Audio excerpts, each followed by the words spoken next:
I am Grace, the scheduling coordinator for NJ4S Union Hub, and today we'll be continuing our October webinar series with our prevention consultant, Briana Ampadu. She'll be presenting Wellness Without Borders, How Culture Shaped Mental Health.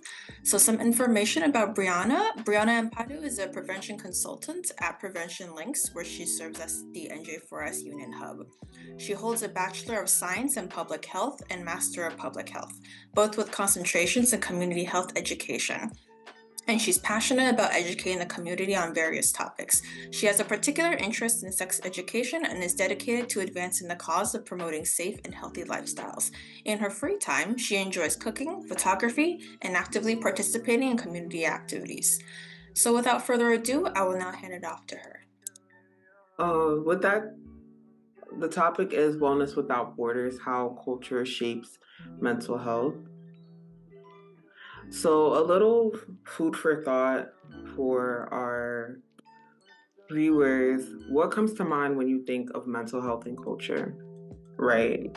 When I personally think of mental health and culture, I think of how there's a lot of stigma behind it. I come from, which I will constantly be talking throughout this webinar, I come from an African background where mental health really isn't a thing. It's kind of taboo in our culture. So it has like a negative effect on the community around it. So I'll go more into that, but just think about this while the webinar is continuing.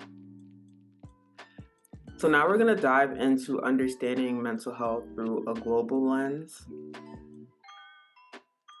So mental health, which is defined by the World Health Organization, is a state of well-being where an individual can cope with the normal stresses of life, work productively, and contribute to their community.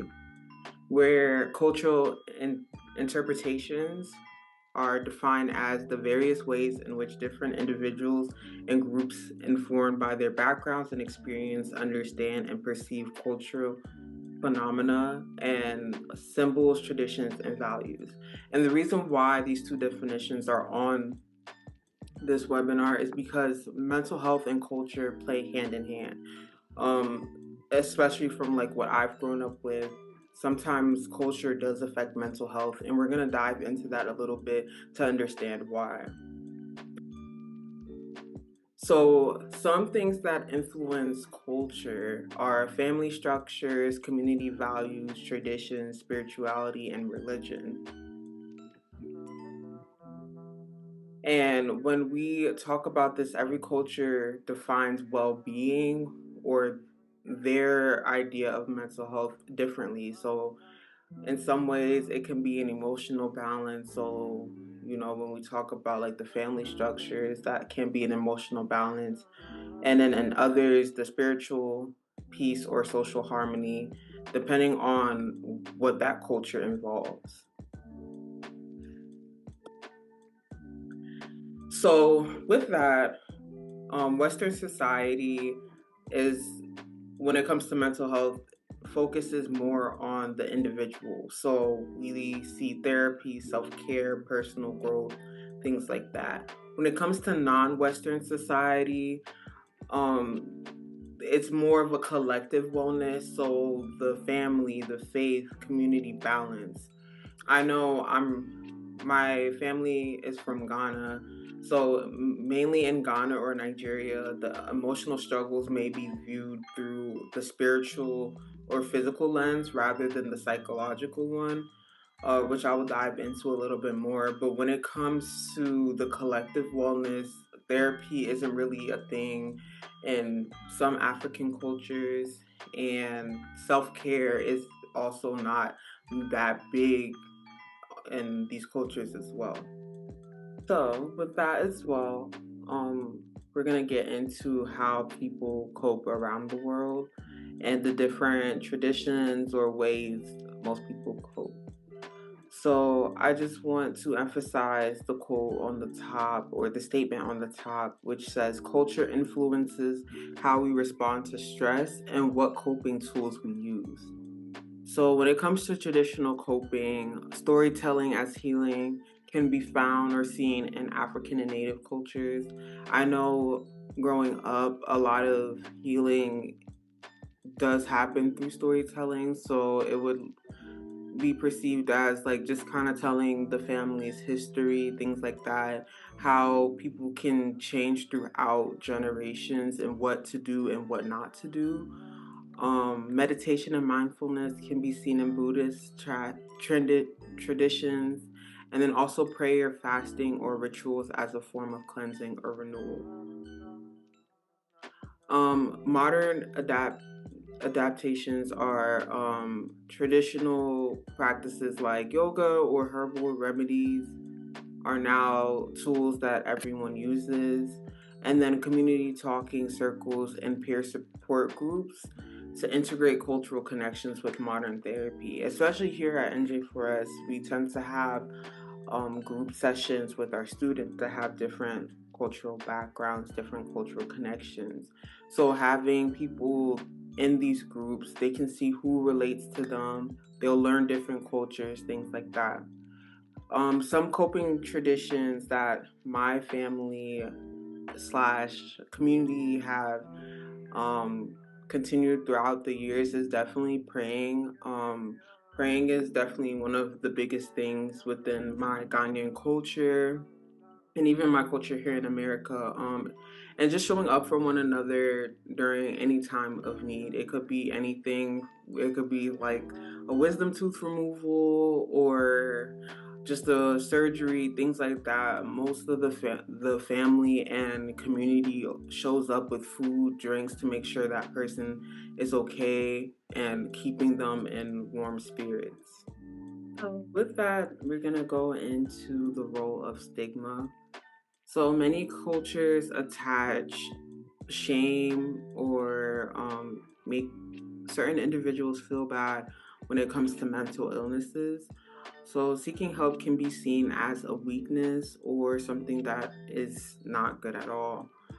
Also, one of the things that the speaker said in the previous video was the language barriers, right?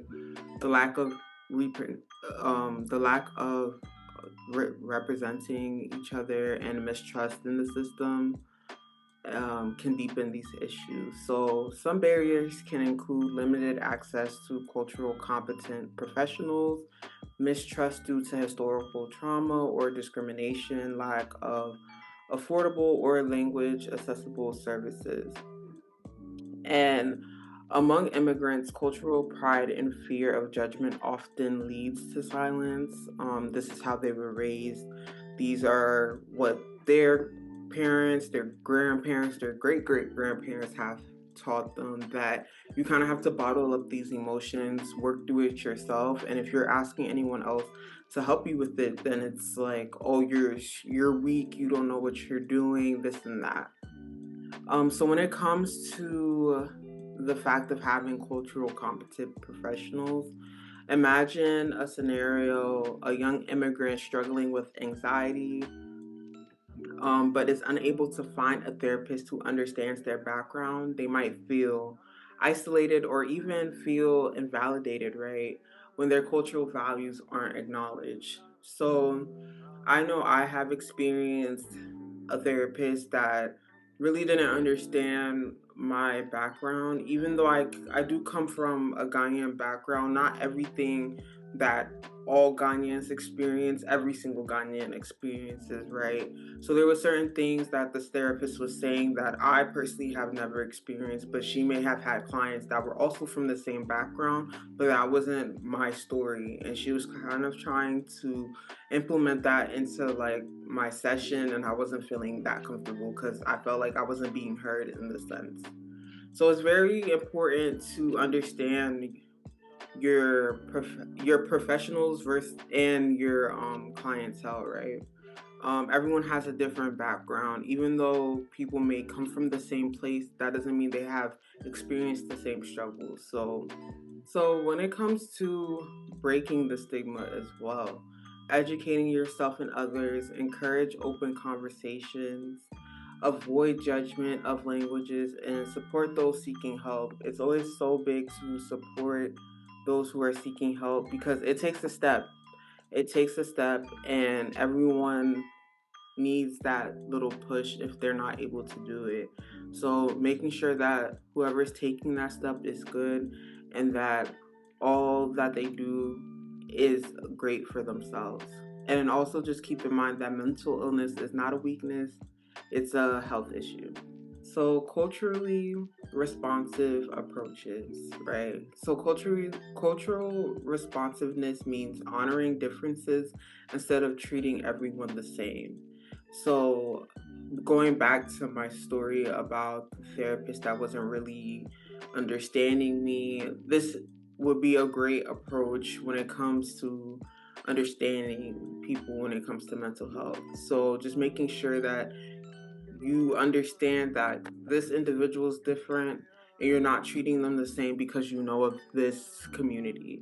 So some core principles is cultural humility and acknowledge that you're always learning. Constantly learn about these cultures, constantly learn about different people, how they grew up, how they are, who they are, because their culture does shape who they are, and it plays an impact on their mental health as well.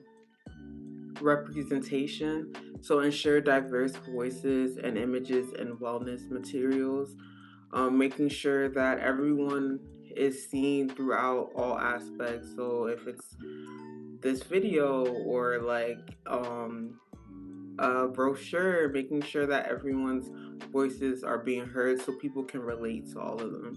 And context, understand that beliefs about health are tied to identity, family, and faith. Some cultures do prioritize these things as well, and that's totally okay. What we need to do is to just understand that mental health is an aspect in this, and they can learn about it as well. Um, and then moving toward inclusive wellness. So, culture shapes every aspect of mental health from how we define it to how we heal. So, going back to how some cultures may meditate or they may pray is just based on how that culture is, but that is their way of healing. Stigma varies, but openness and education help bridge divides. Stigma varies for sure, but definitely educating people on different aspects. I know like now within the age that we're in, I know a lot of African parents, grandparents aren't really thinking the ways they used to think, but constantly educating them and making sure that they're understanding what mental health is, what different topics are, and just helping them through that. Inclusivity begins with humility, curiosity, and respect for diverse worldviews. And then also, I just want to mention wellness without borders means creating spaces where everyone's path to healing is valid. Thank you so much for viewing this webinar. The last quote that I want you to take with you is no matter where you come from, everyone deserves the chance to heal in a way that honors their story and culture. So thank you so much for tuning in. Thank you very much, Brianna, for this very important presentation on mental health, and thank you to everyone else too for tuning in. If you enjoyed this presentation and you want to keep up with what NJ4S Union Hub is doing in the community, you can just follow us on social media at NJ, the number 4S Union, or if you have any questions about our program, you can just email us at NJ, the number 4S Union at preventionlinks.org. So thank you again for joining us and have a great rest of your day.